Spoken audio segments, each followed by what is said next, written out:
Bonjour, quelques-uns d'entre vous m'ont posé une question.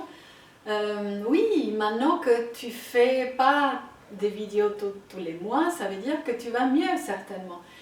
Et puis la réalité c'est que maintenant j'entre dans une nouvelle étape du cancer, de l'après-cancer je devrais dire. Et c'est l'étape quand on se trouve un peu dans un trou.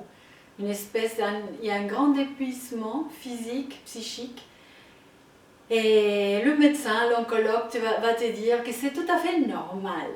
Alors, je vous explique cette normalité. En fait, c'est vrai que pendant la période qu'on fait la chimiothérapie, après il y a les opérations, tout ça, c'est des moments où on avance parce qu'il faut avancer, il faut survivre, il ne faut pas lâcher, et on utilise beaucoup d'énergie. Et des fois, on ne se rend pas compte à quel point on utilise aussi beaucoup d'énergie émotionnelle. Parce qu'il y a beaucoup de choses qu'on laisse de côté, parce que le seul objectif qu'on a, c'est de survivre. Ensuite, il y a le moment quand on est guéri, il n'y a plus de cancer dans le corps, on est des survivants, mais on a envie de passer à autre chose. On a envie de laisser le cancer derrière. Et donc, la tentation de faire vie normale est très grande. Et c'est vrai que les médecins vont te dire il faut aller mollo mollo. Et on essaye de le faire, mais des fois on peut aller un peu plus vite de ce qu'on peut faire. On ne se connaît pas dans une situation comme ça, c'est quelque chose qu'on n'a jamais vécu avant. Donc on pense que voilà, si j'ai la force, j'avance.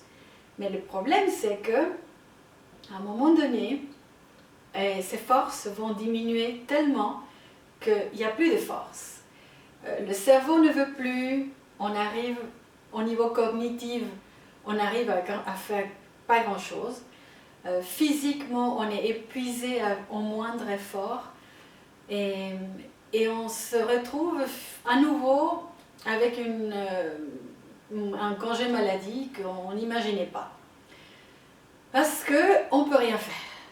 Il y a une grosse fatigue et donc c'est quelque chose qui arrive à plus ou moins tous les patients oncologiques. Peut-être la personnalité aide un tout petit peu, mais s'il y a quelqu'un qui est un peu plus tranquille, moi c'est le contraire. Moi je fonce, je veux faire des choses, je veux aller de l'avant et peut-être j'ai brûlé trop d'énergie que je n'avais pas pendant cette année après le cancer. Et me voici dans cette nouvelle étape, une étape dans un trou, mais voilà, il faut prendre le temps nécessaire pour renouveler les forces, pour laisser que le cerveau se repose, parce qu'il ne peut pas faire grand-chose en ce moment.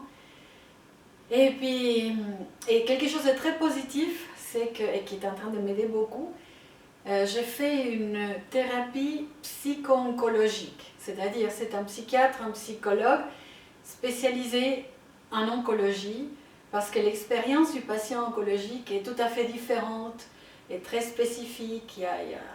Voilà, c'est toute une spécialisation qu'ils font et qui t'aide à comprendre un peu comment il faut vivre après le cancer et quelles sont les choses auxquelles je n'ai peut-être pas fait attention avant et que maintenant je suis en train de payer les pots cassés. Voilà. Donc, c'est ça ce que je voulais vous raconter. Je voulais aussi vous souhaiter une excellente nouvelle année. Et d'ici 2 mois, je vous raconterai un peu plus sur mon histoire et j'espère que cela pourra aider un jour à quelqu'un d'autre.